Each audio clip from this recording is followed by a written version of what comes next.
যে আপনার করণীয় কি সেটা আগে ভাবুন ইউনূস সাহেব। সেই ঢাকা বিশ্ববিদ্যালয়কে আমরা দেখলাম পুলিশ আগের রূপে ফিরে এসছে।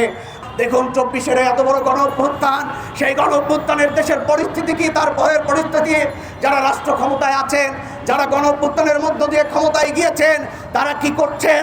তারা একের পর এক জনবিরোধী সিদ্ধান্ত নিচ্ছেন। আমরা দেখছি এই সরকার সিন্ডিকেট ভাঙলেন না, এই সরকার মজুতদারদের বিরুদ্ধে ব্যবস্থা নিতে পারলেন না, এই সরকার যারা মাজার ভাঙছে, যারা পাহাড়ে আদিবাসী বন্ধুদের উপর হামলা করছে, যারা নারীর অবমাননা করছে, তার বিরুদ্ধে কোনো ব্যবস্থা নিতে পারছেন না। বন্ধুগণ, এটা কি এই গণ অভ্যুত্থানের সরকারের যে সমস্ত কাজ করণীয় ছিল, যে সমস্ত কাজ করার কথা ছিল ইন্টারিম ইউনূস গভর্নমেন্টের, আমি হলফ করে বলতে পারি তারা সে কীভাবে করতে পারছেন না। তারা কি করছেন? তারা ভ্যাটের আওতা বাড়াচ্ছেন।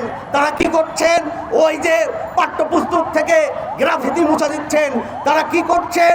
ওই যে 15 তারিখে আপনারা দেখেছেন যে এনসিটিভির সামনে আমাদের যে আদিবাসী বন্ধুদের মিছিলে যে কি নৃশংস সন্ত্রাসী হামলা, এবং 16 তারিখেও আপনারা দেখেছেন যে ঢাকা বিশ্ববিদ্যালয় থেকে এত বড় লড়াইয়ের একটা সূচনা হলো। সেই ঢাকা বিশ্ববিদ্যালয়কে আমরা দেখলাম পুলিশ আগের রূপে ফিরে এসছে। বন্ধুগণ, আমরা বলতে চাই যে আপনার করণীয় কি সেটা আগে ভাবুন ইউনূস সাহেব। আপনার করণীয় ছিল গণহত্যায় জড়িতদের বিচার করা, হাসিনাকে দেশে ফিরায় এনে তারকে বিচারের সম্মুখীন করা, আহত নিহত যারা তাদের চিকিৎসার ব্যবস্থা করা। আপনি সেগুলো করতে পারছেন না। কেন করতে পারছেন না? এবং আপনারা দেখছি যারা গণ অভ্যুত্থানে লড়েছে, যে বন্ধুরা যারা শহীদ, যারা যারা ওই দিনের সামনে দাঁড়িয়ে লড়েছে, তাদের উপর আক্রমণ করা হচ্ছে, নানানভাবে বিভাজনের রাজনীতি চাপিয়ে দেওয়া হচ্ছে।